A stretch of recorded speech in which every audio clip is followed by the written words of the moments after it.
Hi friends. ఈ ఐబొమ్మ రవి అతను police custody. అతను ఈ మధ్యనే అరెస్ట్ అయ్యాడు. విదేశాల నుంచి వచ్చిన తర్వాత అతన్ని అరెస్ట్ చేసి తర్వాత ఇప్పుడు పోలీస్ కస్టడీ కూడా అయిపోయిన తర్వాత అతన్ని తిరిగి చర్చలు కూడా జైలుకు పంపినట్టున్నారు. ఆయన గురించి చాలా ప్రత్యేకమైన చర్చ నడుస్తూ ఉంది మీడియాలో. చాలామంది అతనికి సపోర్ట్గా కొంతమంది, అగెనిస్ట్గా కొంతమంది, అండ్ ఎస్పెషల్లీ పోలీసు యంత్రాంగము, ఈ సీనియర్ యంత్రాంగము. సో వాళ్ళు అందులో కొంతమంది సినిమా వాళ్ళు అతనికి ఎన్కౌంటర్ చేయాలా అని చెప్పేసి అన్నవాళ్ళు కూడా లేకపోలేదు. అతను చేసిన నేరము ఎన్కౌంటర్ చేసేంత నేరమా అనేది ప్రశ్న. సో దేశంలో ఈ సినీ పరిశ్రమ మొదట్లో 20 సంవత్సరాల క్రితం ఉన్న సినీ పరిశ్రమ, ఇప్పుడున్న సినీ పరిశ్రమ చూడండి.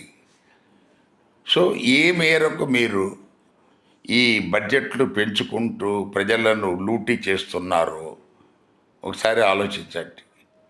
సో మొదట్లో లక్షల్లో బడ్జెట్ ఉండేది, ఇప్పుడు ఏదో 5 కోట్లు 10 కోట్లల్లో అయిపోయాయి. ఇప్పుడు 100 కోట్లు 1000 కోట్లకు పోతున్నారు మీరు బడ్జెట్లు.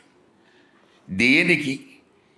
ఒక రామాయణం పిక్చర్ తీయాలంటే మీరు 1000 కోట్లు పెట్టి ఏంటి మీరు ప్రత్యేకించి అంత గ్రాఫిక్స్ పెట్టి అంత చెత్త చేసి ఏదో హంగామా చేయటం, ఆడ దూకినట్టు ఈడ ఎగిరినట్టు చెత్త తప్ప అందులో ఏముంటుంది అందరు పిక్చర్లు. సో రామాయణం తీస్తే రామాయణం పద్ధతిలో ఇదివరకు తీసిన రామాయణాలు బోల్డ్ ఉన్నాయి.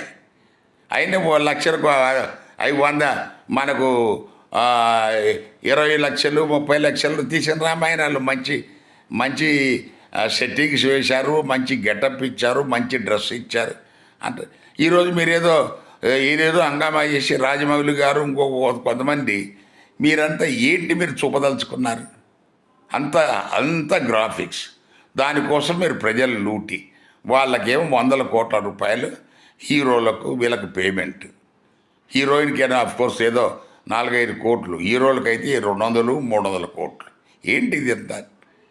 మీరు నియంత్రించకపోతే మరి ఇలాంటి రవి లాంటి వాళ్ళు చాలామంది పుట్టుకొస్తారు. సో అతన్ని మీరు చట్టబద్ధంగా, మన సజ్జనార్ గారికి విజ్ఞప్తి, చట్టబద్ధంగా అతనిపై చర్య తీసుకోండి. ఎవరు ఓవర్ యాక్షన్ చేయాల్సిన పని లేదు. Thank you.